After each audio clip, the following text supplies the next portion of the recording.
P D M اتحاد اختلاف طوفان کے زد میں پاکستان پیپلز پارٹی نے گورنر خیبر پختونخوا کو نشانے پر رکھ لیا۔ پیپلز پارٹی کے مرکزی رہنما عاصمہ ارباب عالمگیر نے سچ ٹی وی کے پروگرام تبدیلی امیر عباس کے ساتھ میں گفتگو کرتے ہوئے گورنر پر کڑی تنقید کی ہے۔ کہا کہ انہوں نے گورنر ہاؤس میں ڈیل کرنے کے لیے دکان بنائی ہوئی ہے اور خرید و فروخت کا بازار گرم کر رکھا ہے۔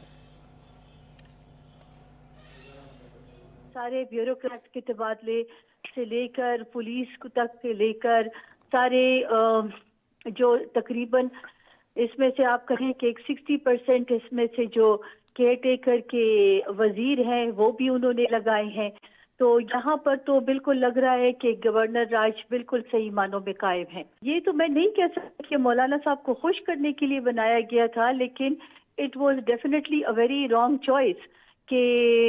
اگر جے یو آئی کا ہی بنانا تھا تو جے یو آئی میں تو اور لوگ بھی ہیں، مطلب ایسے شخص کو گورنر بنانا جس کا ماضی سارے صوبے کو معلوم تھا کہ ان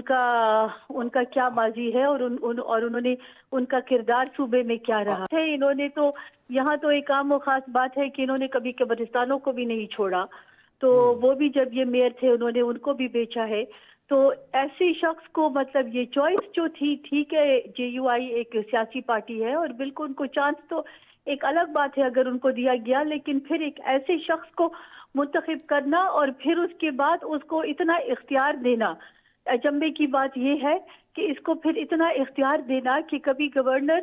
آج کل کے 18ویں ترمیم کے بعد اور پھر ایک گورنر کو اتنا با اختیار بنانا کہ وہ سارے صوبے کو چلا رہا ہے، پھر اس کے بعد اتنا پیسہ آنا، اور یعنی ایک گورنر جو سی ایم ہے وہ ایک بیوروکریٹ، سیزنڈ بیوروکریٹ ہے جو پہلے بھی کیئر ٹیکر سیٹ اپ پہ رہے ہیں، ان کو بالکل ان کا کوئی اتھارٹی نہیں ہے، اور پھر ایسے شخص کو جہاں پر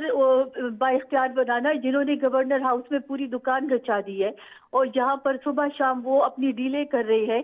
اور خرید و فروخت کا بازار گرم ہے۔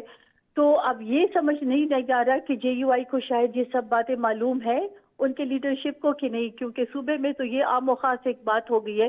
کہ چھوٹے سے چھوٹے افسر سے لے کر بڑے افسر تک یہاں پر سارا جو ہے دکان انہوں نے غلام علی صاحب نے لگائی ہوئی ہے، اور یہ ہم سارے صوبے لوگوں کو پتا ہے کہ انہوں نے ہمیشہ اگر الیکشن سے لے کر اگر وہ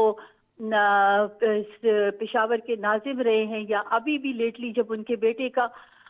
الیکشن تھا یہ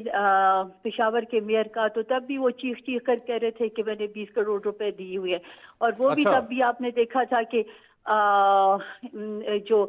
پریزائڈنگ آفیسر تھے وہ کل دوسرے دن آئے اور وہ غائب تھے، اور تب بھی وہ پی ٹی آئی کا دور تھا، کبھی کسی نے اس کا نوٹس نہیں لیا۔ تو اس چیز کو بڑا سیریسلی لینا چاہیے۔